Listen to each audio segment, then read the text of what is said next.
Apollo 11. Oh, good. So last year we had Damien Chazelle's First Man, which I said crucially wasn't about going to the moon. Remember this? It's an inner space odyssey rather than an outer space odyssey, and I think you agreed with that. It's not a film about space travel. It's a film about grief.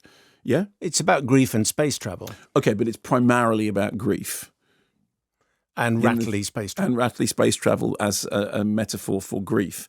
And I said at the time that it reminded me of that brilliant scene from The Ninth Configuration, which is a film I know you've learned by heart, in which Scott Wilson's astronaut who refuses to go to the moon is asked finally by the psychiatrist, why won't you go to the moon? And he says this thing, he says, see the stars, so cold, so far, and so very lonely. What if I got there, got to the moon and couldn't get back? I'm afraid to die alone, so far from home. And if there's no God, then that's really, really alone. And I was talking about First Man as being a film that's about that. It's about that existential, you've lost something, and where do you now fit in the universe? And about being really, really alone, isolated. The scene in which he's unable to tell his children that he's going to the moon until his wife says, you have to have the conversation with them because you might not come back. Okay, well, Apollo 11 is about going to the moon. It's about other stuff as well, but it's about going to the moon.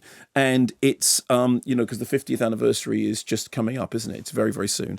So this is Todd Douglas Miller. It's a documentary that is built entirely of archive footage, so not new contemporary interviews. It's using footage from the time to tell us and remind us what it was that was at stake in that extraordinary mission, and the reminding us just what an epochal moment it was when those three loosed the surly bonds of Earth.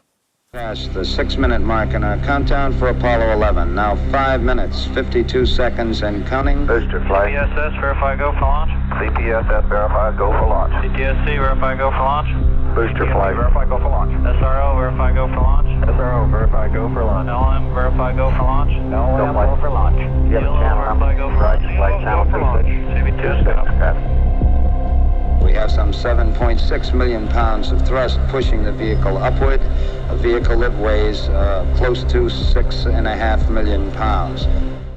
Now, again, I hope that you are listening to this on headphones. If you weren't, download the podcast and listen to it, because so much of that is to do with the soundtrack. There was a brilliant music track there by Matt Morton, that kind of pulsing, throbby synth sound. In fact, the very first cue in the film, the first music cue in the film, is 11 minutes long, which kind of sets up the drama that's about to play out.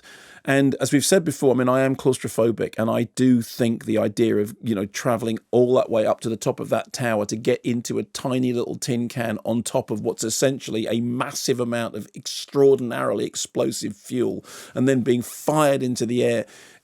Even now, it fills me with awe and dread and wonder and admiration. And as I said, I've been to the Aerospace Museum in Washington, D.C., in which they've got one of the capsules that came back, and you look at them and you realise how rickety they are. The genius of this documentary was, firstly, it's as gripping as any film thriller I've seen recently. I was absolutely nail-biting. And despite the fact that I know how it ends, despite the fact that we know that thing that when they're about to land on the moon, the computer is trying to take them into a crater, and at the very last minute they kind of, I think it's that he goes onto manual to override it. Despite the fact that we know that they got back, they got there, it happened, within this decade, as Kennedy had said at the beginning, and they managed to do it.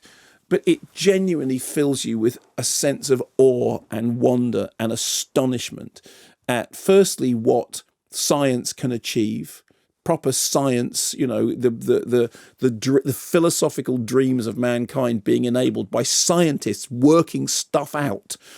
It's the kind of perfect synthesis of poetry and science. Secondly, that strange, the spirit of human endeavour. I cannot get my head around what it must be like to have been those people, to have been anybody involved in that first mission to the moon. It's just so astonishing. But what the documentary does is it's the footage, which kind of alternates between, footage within NASA and footage, from the spaceship, and then footage of people, the audience, people watching, people sitting in trailer parks on top of their RVs, looking up to see the rocket go up. It just brought back what an astonishing achievement it was, and how unbelievably impressive it was that in 1969 people got to the moon and came back alive. And the film just reminded me of I was, well, you can tell, I thought it was really something.